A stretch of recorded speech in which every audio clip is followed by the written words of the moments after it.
நமः ஸ்ருதிஸ்மிருதிபுராணானாம் ஆலயம் கருணாலயம் நமாமி பகவத்பாதம் சங்கரம் லோகசங்கரம்.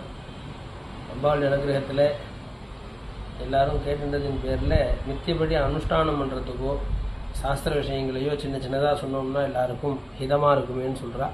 அதுபடி இன்னிலேருந்து சின்ன சின்னதாக சொல்லுவோம் அப்படிங்கிறதாக. வேதம் என்ன சொல்கிறதுன்னா, தர்மோ விஸ்வஸ்ய ஜெகத பிரதிஷ்டா அப்படிங்கிறதாக. தர்மமே உலகத்துக்கு ரொம்ப ஆதாரமானது.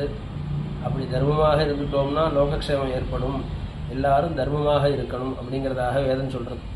தர்மம்னா என்னன்னா, காலைல ஒரு குழந்தையெல்லாம் இருக்கிறவா ஒரு ஆற்றுல எழுந்து ஸ்நானம் பண்ணி சந்தி பண்ணி சிவபூஜை பண்ணி அதோடு கூட வேலைக்கெல்லாம் போயிட்டு நித்தபடி திருப்புன்றமோ ஊத்தோன்றமோ அவளுடைய குலாச்சாரப்படி இட்டுண்டு சந்தியாவந்தனாதி அனுஷ்டானங்களை பண்ணுறது தான் தர்மம்.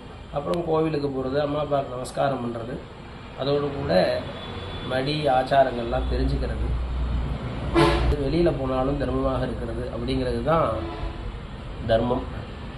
சிகாகச்சத்தோடு இருக்கணும். ஏன்னா சிகோதகம் வாசோதகம்லாம் சொல்லியிருக்கு. அதெல்லாம் பண்ணோம்னா அனந்தமான பலன் சொல்லியிருக்கு. அதை பற்றி அப்புறமா சொல்லுவோம்.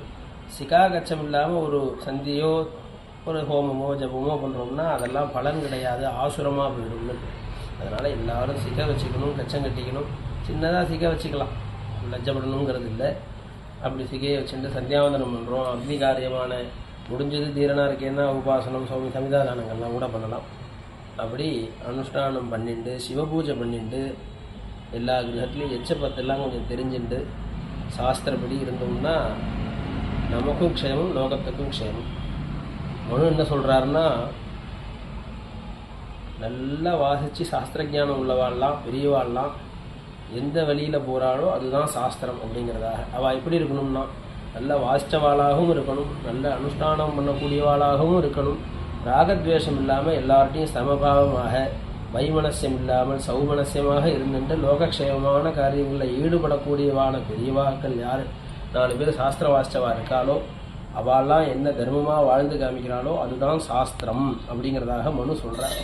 அதனால் நல்ல சாஸ்திரம் வாசித்து தானும் லோகக்ஷேமமாக வாழ்ந்து ராகத்வேஷம் இல்லாமல் எல்லார்ட்டையும் ஒத்துமையாக இருந்துட்டு சமகுணமாக இருந்துட்டு எந்த விதமான துர்குணமும் இல்லாமல் யார் நல்லதை சொல்கிறாளோ நல்லபடியாக வாழறாளோ அதுபடி நம்மளும் வாழணும் அவளுடைய வழியில் அப்படிங்கிறதாக சாஸ்திரம் சொல்கிறது. அதுதான் சாஸ்திரம் அப்படிங்கிறதாக. அதுக்கு பேர் தான் சிஷ்டாச்சாரம்னு பேர்.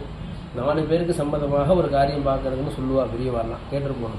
இந்த 4 பேர் யாருன்னா, நல்ல சாஸ்திரம்லாம் படித்து நல்ல அனுஷ்டானமாக இருக்கக்கூடியவா 4 பேர் எதை சொல்கிறாளோ அதை சரி, அதுதான் நமக்கு க்ஷேமத்தை கொடுக்கும், அதுதான் நமக்கு எல்லா விதமான நல்பலனையும் கொடுக்கும் அப்படிங்கிறதாக நமக்கு பெரியவாள்லாம் காமிச்சு கொடுத்துருக்கா. அதுபோல் நாமெல்லாம் எல்லாரும் அனுஷ்டானம் பண்ணி நம்மளும் க்ஷேமமாக இருந்து உலகமும் க்ஷேமமாக இருக்கணுங்கிறதாக பிரார்த்தனை பண்ணிப்போம்.